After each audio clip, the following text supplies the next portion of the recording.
As equity investors hunt for opportunities, why should they consider climate-focused investing?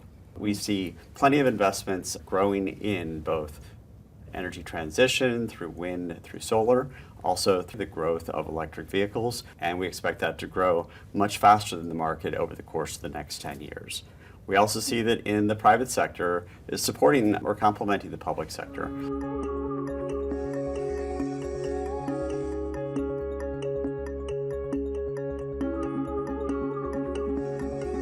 David, what are you seeing? I see government policies, I see technological innovation, I see capital flows really lining up behind the need to address climate change. And so when I think about the investment opportunities, certainly companies that provide solutions to climate challenges should see strong tailwinds for their businesses in the years ahead.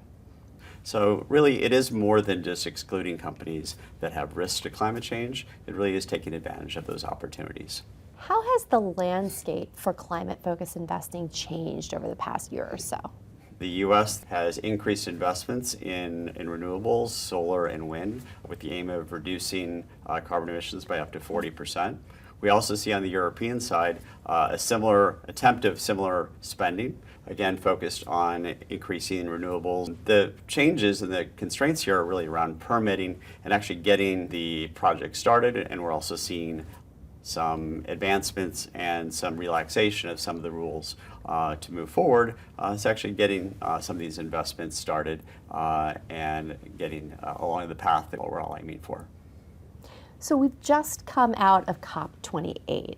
What sort of impact do you think that will have on climate-focused investing? When I think about not only COP28, but other policy developments going on around the world, we're really seeing an alignment, a political consensus around the need to address climate. I think they'll result in accelerating capital into solutions to help address the challenges. So can climate-focused strategies perform in a challenging environment? We feel that investing in companies that are very high quality, that are at attractive prices, those companies will do quite well in this environment. So we like companies that have operational excellence, those companies that are still innovating on the quality side. We like companies that have less leverage, those that have very extended pipelines many years out in the future, and those companies that are more diversified in their customer base, so less exposed to a single client, to reduce the risk of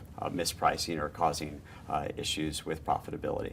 One thing that I think about is capital going in is not dependent upon economic growth and cycles. For example, over the last 4 years, which has been pretty bumpy, we've seen the amount of capital going into decarbonization double over that period. So we're seeing secular growth in this area that shouldn't be vulnerable to economic slowdown.